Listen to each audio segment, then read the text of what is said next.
22. The Tatate had been in the forest for nearly a full 24 hours.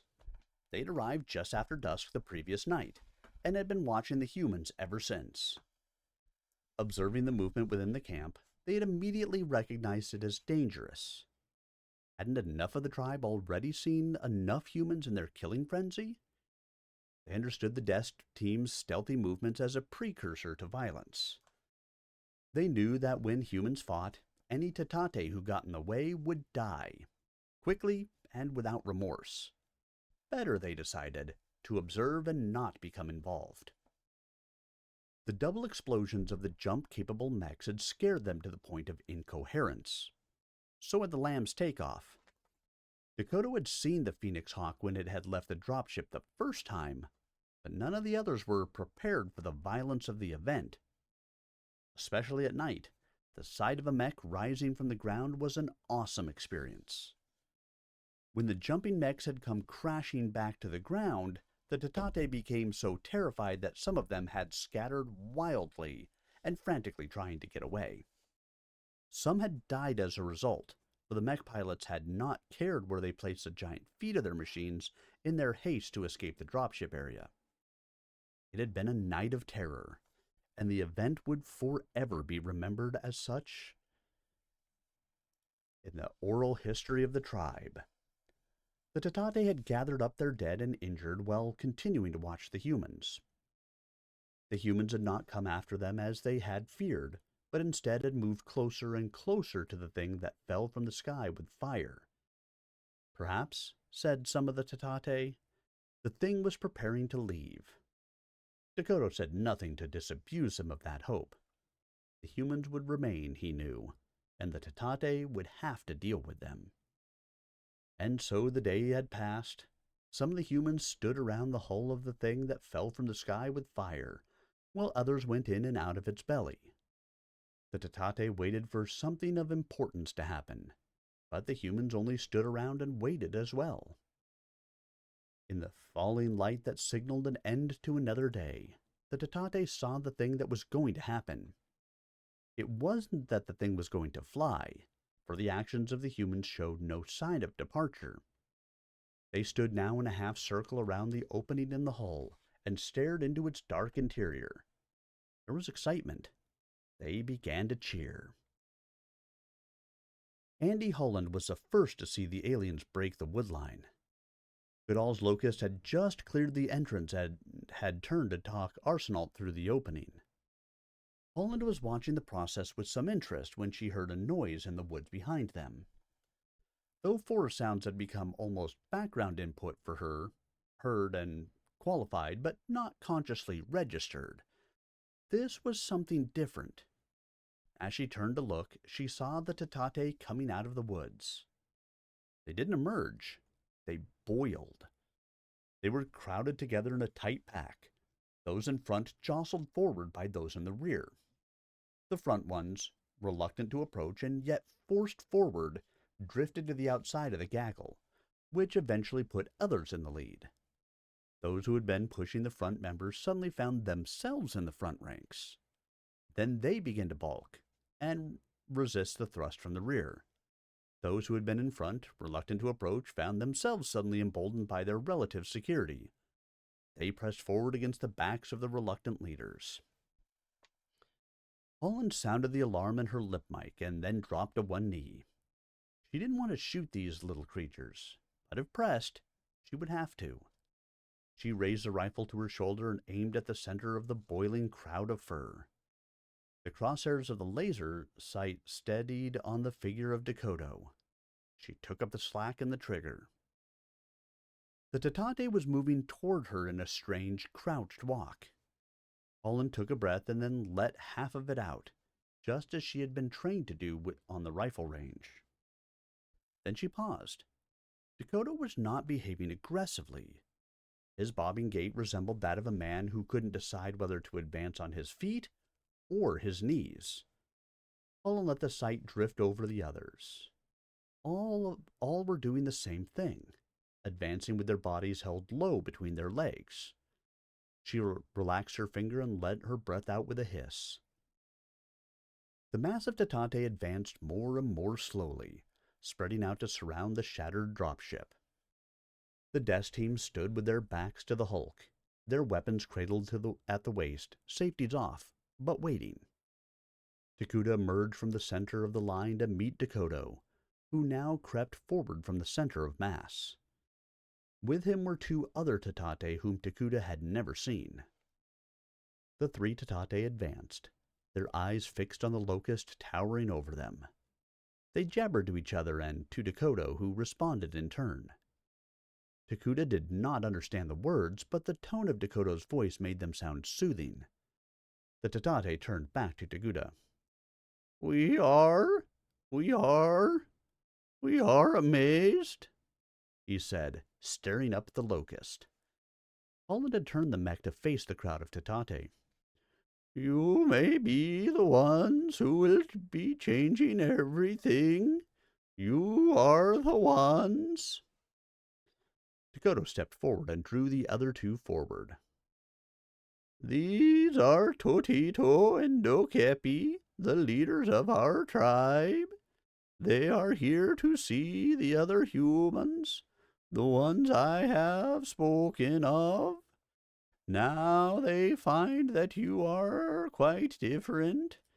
You are what we have been waiting for since the others arrived so long ago. Now everything will be better. It will be as it was before they came. Takuda was confused. The Tatate were not hostile, but this was more than just awe at the size of the mechs. The Locust was not a particularly impressive mech, certainly not like either the Panther or the Phoenix Hawk, yet it was the one that had brought the Tatate from the protection of the forest. Seeing the aliens and the mech together, Takuda was suddenly struck by the similarity to the two-legged bird-like creatures of the woods. The Locust was a Tatate grown to enormity and sheathed in metal. Dakoto explained the situation as best he could. In the beginning, he said, the Tatate had lived in the woods. They did not have a sense of what was good or bad, no sense of the malevolent. Things were just as they were. There were natural events that swept down upon the tribe. Wildfire, great winds, storms of ice, but they were not thought of as punishment. Then came those who fell from the sky with fire. They brought harm to the Tatate that could not be reconciled with the nature of things. The humans had taught the Tatate that there were such a thing as an angry super being. The Tatate had believed this and assumed that the humans represented that. Since then, the Tatate had come to believe the legends taught by the humans, that there was an evil in their past, and that there was a future. That was another concept that the Tatate had never imagined. They had always been taught that as it was, so it had always been. As it was, so always it would be. The humans had proved that different, but with the establishment of a past and a future, as taught by the humans, there had to be a hope in the future that things would get better. That had become the new belief of the Tatate. What that future would be, no one had ever fully explained. Perhaps, said Dakoto, it required more generations than those that had passed in the 500 years since the arrival of those who came with fire.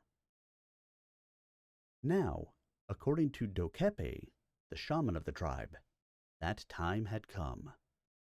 The shape and size of the monsters that accompanied the new ones who came from the sky with fire showed that they had arrived to aid the Tatate and show them the future. Dokepe said that these humans were the ones to whom the Tatate could turn in hope of a better life.